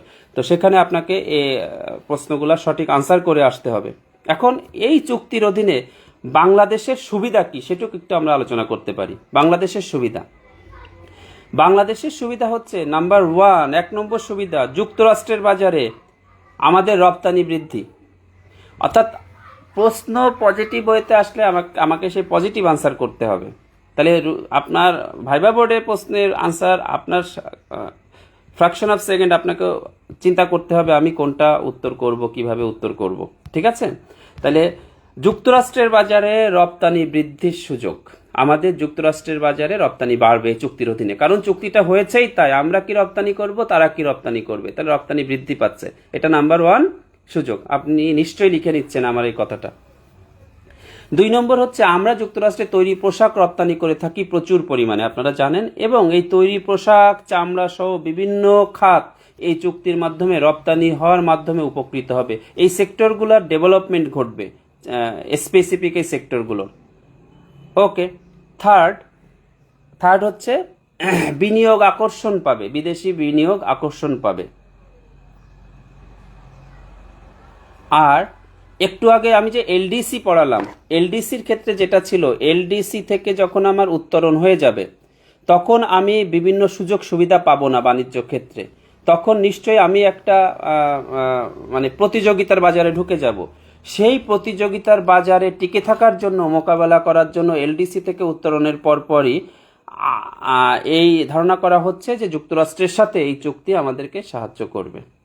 এমনই। তাহলে এগুলো হচ্ছে বাংলাদেশের সুবিধা। আমি আবারও বলি, বাংলাদেশের সুবিধা কি? আমাদের রপ্তানি বৃদ্ধি পাবে, আমাদের তৈরি পোশাক শিল্প আরও মজবুত হবে, এই সেক্টরে আরও ইনভেস্ট বাড়বে, আমাদের চামড়া শিল্পের উন্নয়ন ঘটবে, বৈদেশিক যে বাণিজ্য, সেই বাণিজ্যের আকর্ষণ বৃদ্ধি পাবে। এবং এলডিসি থেকে আমি যখন বের হয়ে যাব, হঠাৎ প্রতিযোগিতার বাজারে আমাকে টিকে থাকতে এই চুক্তিটা সাহায্য করবে। এখন আমার কি কোনো চ্যালেঞ্জ নাই এই চুক্তির ক্ষেত্রে? আমার কি কোনো চ্যালেঞ্জ নাই? অবশ্যই আমার চ্যালেঞ্জ আছে। যে আমি বিশ্বের যে সেই সকল দেশের সাথে একটা এগ্রিমেন্টে যাচ্ছি, আমাকে সেখানে কোয়ালিটি মেনটেন করতে হবে। হ্যাঁ, অবশ্যই উৎপাদনের কোয়ালিটি আমাকে মেনটেন করতে হবে। অবশ্যই শ্রম বাজারে সমস্ত আইন আমাকে মেনে চলতে হবে। অবশ্যই আমাদের দেশের মধ্যে শিল্পের মধ্যে যে প্রতিযোগিতা, আমাদের অভ্যন্তরীণ প্রতিযোগিতা অবশ্যই বাড়াতে হবে। নিজেদের মধ্যে প্রতিযোগিতায় মান উন্নয়ন না করলে আমি বিদেশে যে ভালো কোয়ালিটির প্রোডাক্ট কিভাবে সাপ্লাই করব সেটা। তাইলে আমাদের নিজেদের কোয়ালিটি বাড়াতে হবে, নিজেদের প্রতিযোগিতা বাড়াতে হবে, আমাদের উৎপাদন কোয়ালিটি বাড়াতে হবে, শ্রমের কোয়ালিটি বাড়াতে হবে, শ্রম বাজার বাড়াতে হবে। আর কি করতে হবে? আরও একটা বিষয়, সেটা হচ্ছে আমরা অনেক কিছু এক্সপোর্ট করি ইম্পোর্টের উপর ডিপেন্ড করে, অর্থাৎ আমাদের অনেক আমদানি করতে হয়। সেই আমদানি কাঁচামালের উপরে আমরা অনেক কিছু তৈরি করি, তারপরে সেটাকে এক্সপোর্ট করি। যেমন বলতে পারবেন, আমরা ওষুধ শিল্পে এলডিসিভুক্ত যে 48টা দেশ আছে, সেই এলডিসিভুক্ত 48টা দেশের মধ্যে আমরা রাজত্ব করছি, অর্থাৎ আমরা স্বয়ংসম্পূর্ণ একটা দেশ বাংলাদেশ। এবং আপনি জানেন বিশ্বের প্রায় 10টা অর্গানাইজেশন বা এবং দেশ আমাদের ওষুধ শিল্পকে ইন্টারন্যাশনালি কয়েকটা কোম্পানিকে রিকগনাইজড করেছে। অর্থাৎ আমাদের ওষুধ পৃথিবীর 150টার বেশি দেশে রপ্তানি হয়ে থাকে আমাদের ওষুধ। তাহলে ওষুধ শিল্প আমরা যে এত অ্যাচিভ করেছি, আমরা যে এত ওষুধ রপ্তানি করছি, আমাদের ওষুধ যে এতগুলো প্রতিষ্ঠান অ্যাপ্রুভড করেছে, সেই ওষুধ আমরা তৈরি করছি, আমাদের কি কাঁচামাল আছে? আপনি ইউক্রেন রাশিয়া যুদ্ধের পরে দেখেন যে কাঁচামাল সংকট বা দাম বৃদ্ধির জন্য ওষুধের দাম বেড়েছে। আমাদের যদি নিজস্ব কাঁচামাল প্লান্ট থাকতো, আমাদের যদি সোর্স থাকতো, তাইলে এই দাম বৃদ্ধি পেত না। অর্থাৎ আমরা সারা পৃথিবীতে ওষুধ শিল্পে এতটা অ্যাচিভ করলাম, কিন্তু আমাদের কাঁচামাল আমদানি করতে হয়। তাইলে সেই আমদানির মানও কিন্তু বাড়াইতে হবে। বিশ্ববাজারে আপনি এলডিসি পরবর্তী সময়ে টিকে থাকতে চাচ্ছেন, তো সেই সময়ে আপনাকে এই চুক্তি সাহায্য করতে পারে, তবে এইটা আমাদের জন্য একটা বড় চ্যালেঞ্জ। তাইলে এই চুক্তির ক্ষেত্রে চ্যালেঞ্জগুলো আমরা কিন্তু জানলাম, পাশাপাশি ঔষধ শিল্প নিয়ে কিছু কথা বললাম। যেহেতু ঔষধ শিল্প নিয়ে কথা বলতে গেলাম, তাইলে ঔষধ থেকে পরীক্ষায় যে সকল প্রশ্ন আসতে পারে সেটা হচ্ছে, বাংলাদেশ সবচেয়ে বেশি ঔষধ রপ্তানি করে কোথায়? কেউ বলতে পারবেন? গত বছর বাংলাদেশ সব থেকে বেশি রপ্তানি করেছে মিয়ানমারে। এর আগে একটা সময় ছিল যখন ব্রাজিলে সব থেকে বেশি ঔষধ রপ্তানি হতো। এবং 48টা স্বল্প এলডিসি মানে লিস্ট ডেভেলপড কান্ট্রি, স্বল্পোন্নত দেশের ভেতর বাংলাদেশ ওষুধ শিল্পে স্বয়ংসম্পূর্ণ। তাহলে বাংলাদেশ ওষুধ শিল্পে স্বয়ংসম্পূর্ণ, এটা হচ্ছে পরীক্ষার প্রশ্ন। গত বছর সব থেকে বেশি ঔষধ রপ্তানি করেছে মিয়ানমারে, এটা সব পরীক্ষার প্রশ্ন। আপনি যদি প্রিলির কথা চিন্তা করেন, তাহলে এই দুইটা আপনি পড়লেই হচ্ছে। এখন আসেন, আমাদের 10টা ওষুধ শিল্প বা ওষুধ প্রস্তুতকারী প্রতিষ্ঠানকে ইউরোপিয়ান ইউনিয়ন, যুক্তরাষ্ট্র, অস্ট্রেলিয়া, এরা হচ্ছে বা WHO সবাই হচ্ছে অনুমোদন দিয়েছে। আমাদের এরেটা, বেক্সিমকো, হ্যাঁ, ইনসেপ্টা, এগুলা হচ্ছে এরকম 10টা, বিকন, এসকেএফ, হ্যাঁ, এরকম 10টা প্রতিষ্ঠানকে কিন্তু বিশ্বের অনেক প্রতিষ্ঠান, ইভেন WHO, তারা হচ্ছে ওষুধ প্রস্তুতকারী প্রতিষ্ঠানকে তারা অনুমোদন দিয়েছে। আমি যদি বিগত আপনার নলেজটাকে এনরিস্ট করার জন্য আমি যদি কিছু তথ্য আপনার সাথে শেয়ার করি, আমরা যখন থেকে ওষুধ রপ্তানিতে বেশি বেশি আয় করতে শুরু করলাম, আমি যদি 2010 সালের পর থেকে চিন্তা করি, 2010 সাল থেকে আমাদের কখনো আয় কমে নাই। 2010, 11, 12, 13, 14 এইভাবে প্রতি বছর আমাদের ওষুধ রপ্তানি করে আমাদের আয় বেড়েছে, এবং সেটা হিউজ পরিমাণ আয় বেড়েছে। আমি যদি আমাদের ওষুধ রপ্তানির টোটাল হিসাব বলি, তাইলে এই বছর যে পরিমাণ আয় হয়েছে সেটা হচ্ছে সর্বোচ্চ পরিমাণ হতে যাচ্ছে, এটা একটা রেকর্ড। তবে 2011 সাল থেকে 2022 সাল পর্যন্ত সবসময় আমাদের আয় বেড়েছে। শুধু 22-23 এই অর্থ বছরে ওষুধের আয় আমাদের কিছুটা কমেছিল, যেটা পরবর্তীতে আবার বেড়ে এখন বলা হচ্ছে আপনি বিগত 20 বছর আগের সাথে যদি কম্পেয়ার করেন, তাহলে এই মুহূর্তে 5 গুণ বেশি আয়ে আমাদের ওষুধ শিল্প আছে। তাইলে আমাদের এই অপার সম্ভাবনার একটা খাত, সেই সম্ভাবনার খাতটাকে আমাদের আরও আগানোর দরকার। এই আগাতে গেলে আমি কি করতে পারি? আমাদের এই কাঁচামালের প্রবলেমটাকে সলভ করতে হবে। অর্থাৎ আমাদের কাঁচামাল আমদানি করতে হয়। আমরা যদি এই কাঁচামাল আমদানি না করে নিজেদের কাঁচামালই তৈরি করতে পারতাম, অথবা এই কাঁচামাল এখানে উৎপাদন হতো, তাইলে আমাদের ব্যয় কমে যেত, আয় আরও বেশি বাড়তো, উৎপাদন বাড়তো, এবং সেটা দেশের স্বাস্থ্য খাতেও একটা গুরুত্বপূর্ণ ভূমিকা রাখতো। আমাদের ওষুধের পেছনে আমাদের যে সেই ইনভেস্ট কমে যেত। এসডিজি অর্জনের ক্ষেত্রে স্বাস্থ্য খাত যে একটা বড় বাধা, সেই বাধা থেকে আমরা উত্তরণ পেতাম। তাইলে এই সকল চিন্তা করে গত 17 বছর আগে গজারিয়াতে একটা পার্ক তৈরি করার কথা চিন্তা করা হয়েছিল। সেই পার্কের নাম হচ্ছে এপিআই পার্ক। এটা হচ্ছে অ্যাক্টিভ ফার্মাসিউটিক্যাল ইনগ্রেডিয়েন্ট পার্ক। এইটা পরীক্ষায় প্রশ্ন আসে, বাংলাদেশে সর্বপ্রথম ঔষধ শিল্প কারখানা বা ঔষধ পার্ক কোথায়? গজারিয়া, মুন্সিগঞ্জ। এর ইতিহাসটা আমি আপনাকে বললাম। 18 বছর আগে গজারিয়া, মুন্সিগঞ্জে কাঁচামাল উৎপাদনের জন্য এপিআই পার্ক স্থাপিত হয়েছিল। এপিআই হচ্ছে A for active, P for pharmaceutical, আর I for ingredient. Active pharmaceutical ingredient park এটা। কিন্তু সেটা এখনও একটা ফাইনাল ফর্মে এখনও আসতে পারেনি। ধারণা করা হচ্ছে হয়তো খুব শীঘ্রই সেটা এসে যাবে। এটা যদি এতদিনে একটা ফাইনাল ফর্মে চলে আসতো, সেখানে জমি বরাদ্দ নিয়ে কিছু ঝামেলা হয়েছিল, এগুলা সম্পর্কে আপনারা পেপার থেকে বিস্তারিত পড়ে নিতে পারবেন। হ্যাঁ, তা এইটা যখন ফুলি চালু থাকবে, তখন এই কাঁচামাল নিয়ে আমাদের আসলে আর কোনো সমস্যা হবে না। তাহলে পরীক্ষার প্রশ্ন দেখেন, আমি যদি বলি আমার প্রিলি পাসের জন্য কি দরকার? প্রিলি পাসের জন্য দরকার ওষুধ রপ্তানিতে স্বয়ং সম্পূর্ণ দেশ। এলডিসির মধ্যে কোন দেশ? এলডিসিভুক্ত দেশ কয়টা আছে? আর বাংলাদেশ হচ্ছে কয়টা দেশে ওষুধ রপ্তানি করে থাকে? সব থেকে বেশি রপ্তানি করে এই মুহূর্তে কোথায়? এইগুলা। আর ওষুধ শিল্প পার্ক কোথায় অবস্থিত? এই তো আপনি বিভিন্ন প্রশ্ন অ্যানালাইসিস করে এইগুলাই মুখস্থ করেছেন, কিন্তু আজকের লেকচারের পরে আপনার নলেজটা আমার মনে হয় এনরিচড হলো। আপনি এই সম্পর্কে 2 মিনিট বক্তব্য দিতে পারবেন। আপনি মৌখিক পরীক্ষা অংশগ্রহণ করে এখান থেকে সুন্দর মার্ক অর্জন করতে পারবেন। আপনি রিটেন পরীক্ষায় একটা ভালো লিখিত পরীক্ষায় আপনি একটা ভালো মার্ক নিয়ে আসতে পারবেন বলে আমার মনে হয়।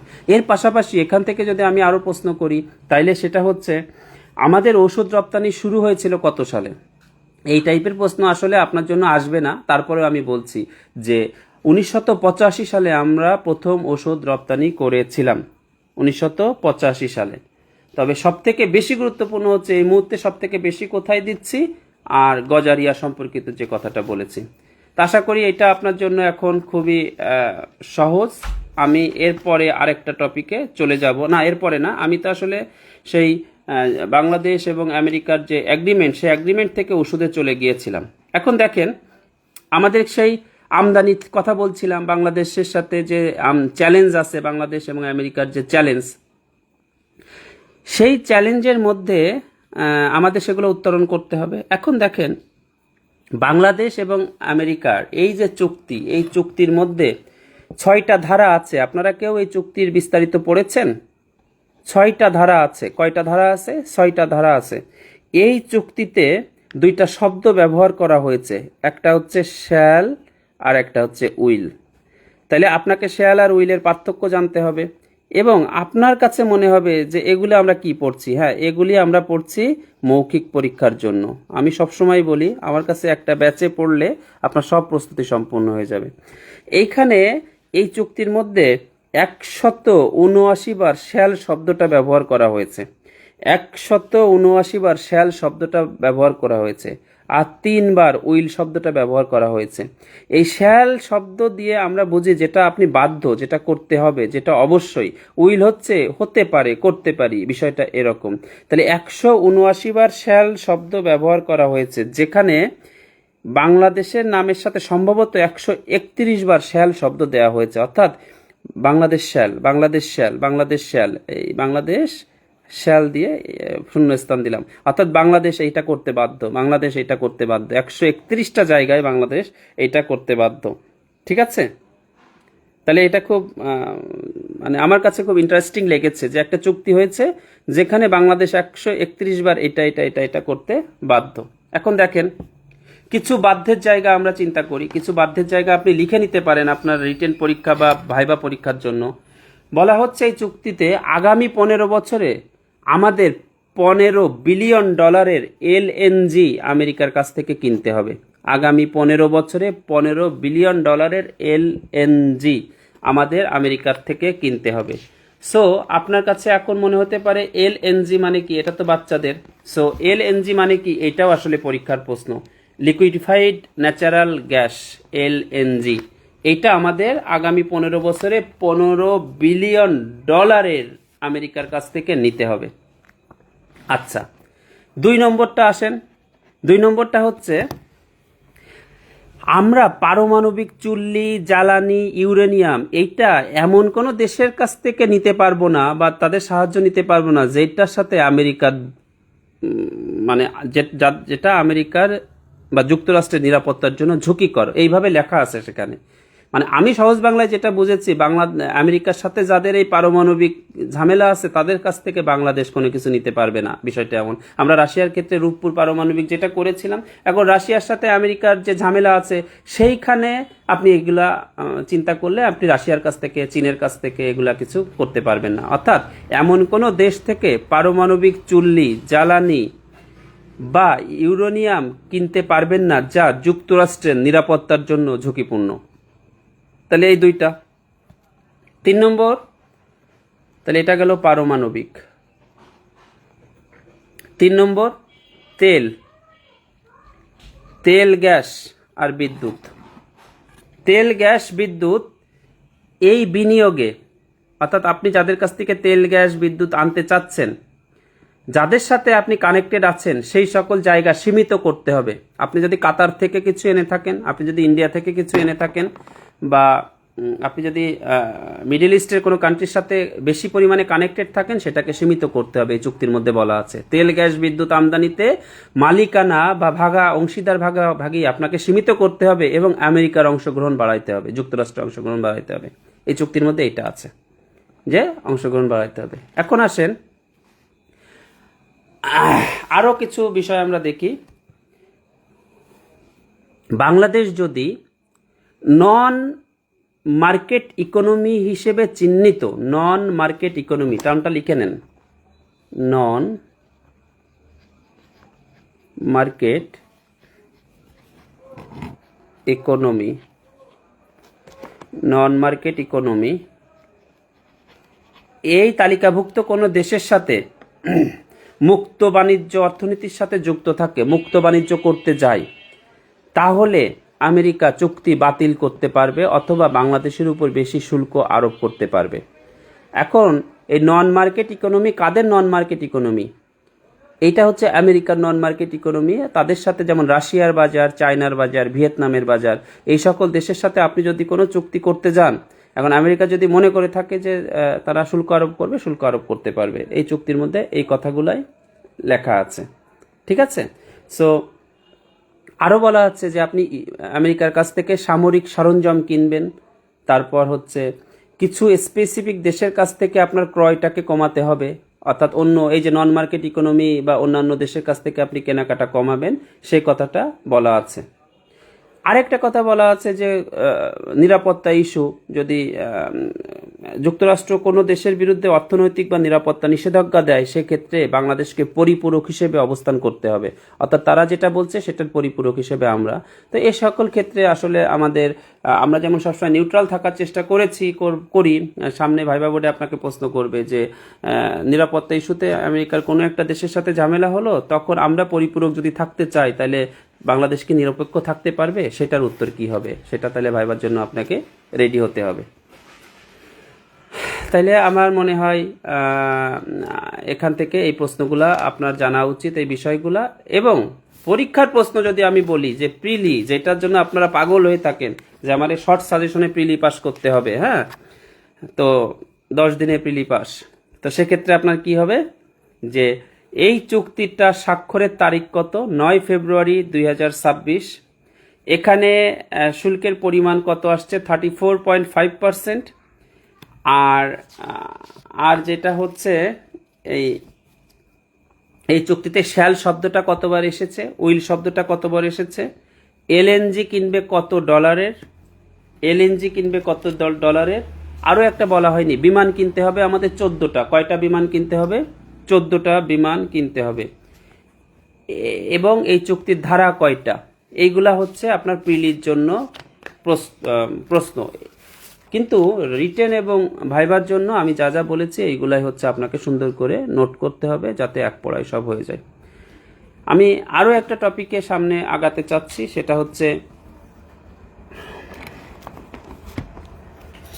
সেটা হচ্ছে ইপিএ। এটা হলো ইকোনমিক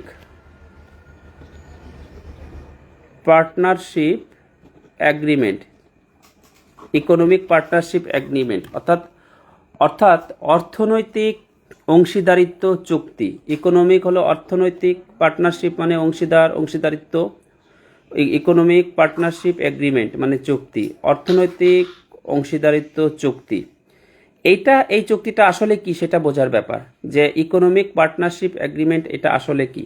এটা হচ্ছে দুইটা দেশের মধ্যে মুক্ত বাণিজ্য হবে। এটা যদি একটা দেশ হয় এ দেশ, আর এটা যদি একটা দেশ হয় বি দেশ, এই এ আর বি এদের মধ্যে মুক্ত বাণিজ্য হবে। এটা হচ্ছে এই ইপিএ। বাংলাদেশ প্রথমবারের মতো ইপিএ চুক্তি করেছে জাপানের সাথে। কার সাথে? জাপানের সাথে। তাহলে এটা মহা গুরুত্বপূর্ণ প্রশ্ন পরীক্ষার জন্য।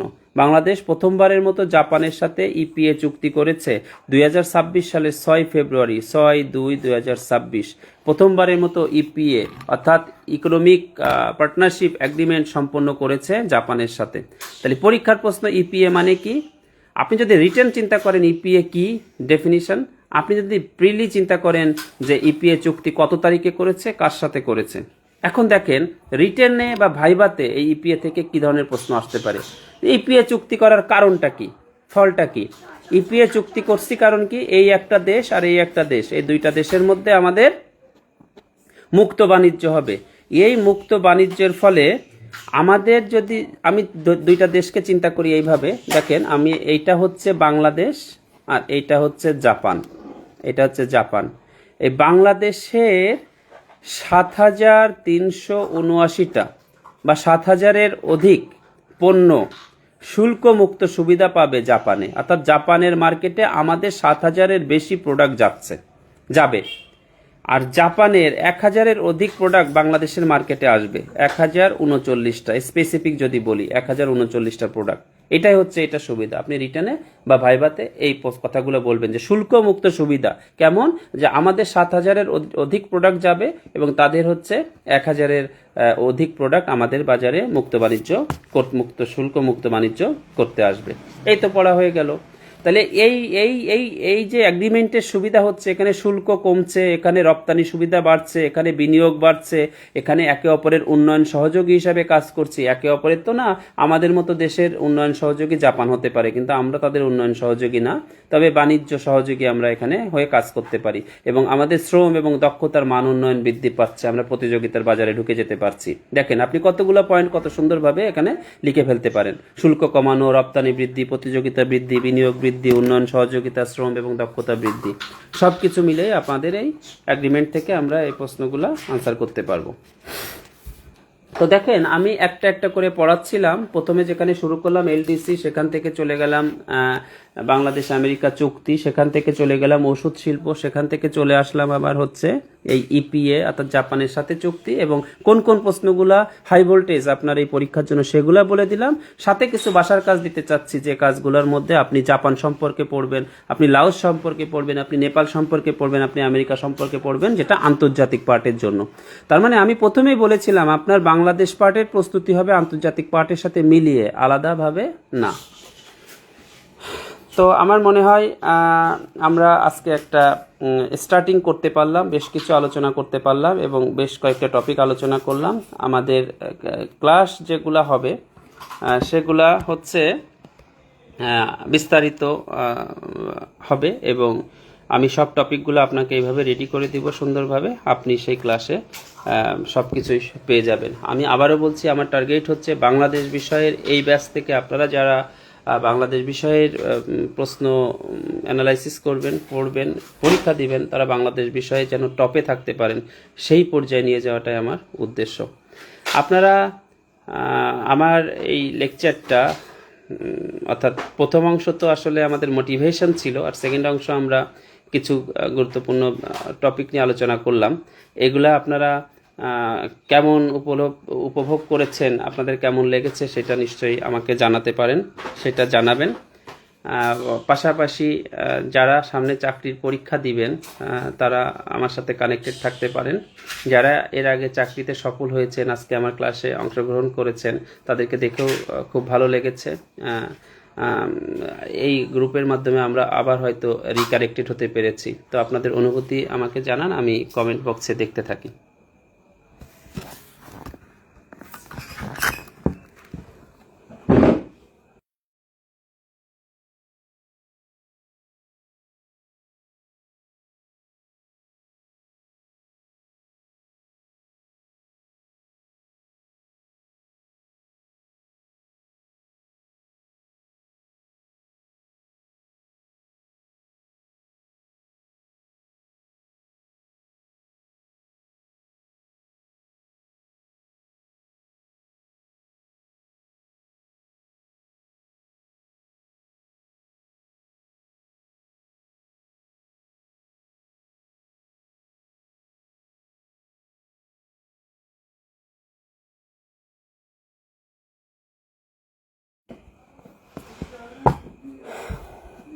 তো আমি আপনাদের বেশ কিছু কমেন্ট পেয়েছি। এখানে সুমন লিখেছে ভালো লাগলো দাদা, তো সঞ্চিতা বসু লিখেছে অনেক দিন পর, অনুপ লিখেছে হচ্ছে নমস্কার, অন্তরা লিখেছে প্রিয় শিক্ষক প্রিয় ক্লাস, জয়ন্ত শর্মা লিখেছে অনেক ভালো লাগলো, বিস্তারিত জানতে পারলাম। আফরা আঞ্জুম বলছেন যে শ্যাল উইল কথাগুলো কতবার বলা আছে অ্যাগ্রিমেন্টে, এটা জানতে চাচ্ছে। 171 বার হচ্ছে শ্যাল শব্দটা এসেছে এবং উইল শব্দটা এসেছে 3 বার। ঠিক আছে। অঞ্জিতা ইয়াসমিন ইতি বলেছে too much informative, thank you. Shakib Al Hasan অনেক ভালো লেগেছে দাদা, এতদিন পর আপনার ভোকাল শুনে অনেক ভালো লাগছে। আমারও খুব ভালো লাগছে, এতদিন পর আমি আবারও আপনাদের সাথে রিকানেক্টেড হয়েছি। তামান্না ইসলাম জানিয়েছে অনেক ভালো লেগেছে দাদা। তন্নি বিনতে বলছে যে সামনে যে বিসিএস প্রিলি আসতেছে সেই স্বল্প সময়কে আমরা নতুনরা রেডি হতে পারি, রেডি হলে দিনে কত ঘন্টা সময় দিব? হ্যাঁ, অবশ্যই রেডি হতে পারেন, সময় অনেক অনেক ইনভেস্ট করতে হবে, 7-8 ঘন্টা পড়তে হবে। কনক ঘোষ ভালো লাগলো অনেক দিন পর। কনক আমার অনেক পুরাতন স্টুডেন্ট, আমি অ্যাডমিশনে পড়াতাম, পরে বরিশাল মেডিকেলে চান্স পেয়েছিল, পরে নিউরো মেডিসিনে পোস্ট গ্রাজুয়েশন করছে এবং এখন বিসিএস এর জন্য পড়ালেখা শুরু করেছে। অনেক দিন পর কনকের লেখা পড়ছি, খুব ভালো লাগছে। কামরুন নাহার অনেক দিন পর ক্লাস, ভালো লাগছে। তো আপনারা সবাই পড়ালেখা করেন, পড়ালেখার সাথে যুক্ত থাকেন, আপনাদের কমেন্টগুলো দেখে আমারও ভালো লাগলো। এই আপনার যারা এই পরীক্ষার জন্য এই ক্লাসে যুক্ত ছিলেন না, যারা হয়তো এমনিই ক্লাস শুনছেন, আপনাদের কোনো বাড়ির কেউ কোনো ছোট যারা পরীক্ষার সাথে যুক্ত থাকতে চায়, হতে চায়, তাদের কাছে আমার এটা দিয়ে এটা তাদেরকে শোনাতেও পারেন, তাদের উপকার হবে। তো নৌরিন জামান বলছে আজকের ক্লাস ইনফরমেটিভ ছিল, খুবই উপকারী। থ্যাংক ইউ নৌরিন জামান। তো আমি আপনাদের সবার কমেন্ট পড়ে ফেললাম। দেখা হবে নিশ্চয়ই টার্গেট বিসিএস এ হাই ভোল্টেজ কোনো লেকচার নিয়ে আমি চলে আসব। তার আগে আপনারাও রেডি থাকবেন সেই হাই ভোল্টেজ লেকচারে অংশগ্রহণ করার জন্য। সবাই ভালো থাকবেন, সবাই সুস্থ থাকবেন এবং পড়ালেখার সাথেই থাকবেন। আজকের মতো বিদায় নিচ্ছি, শুভরাত্রি।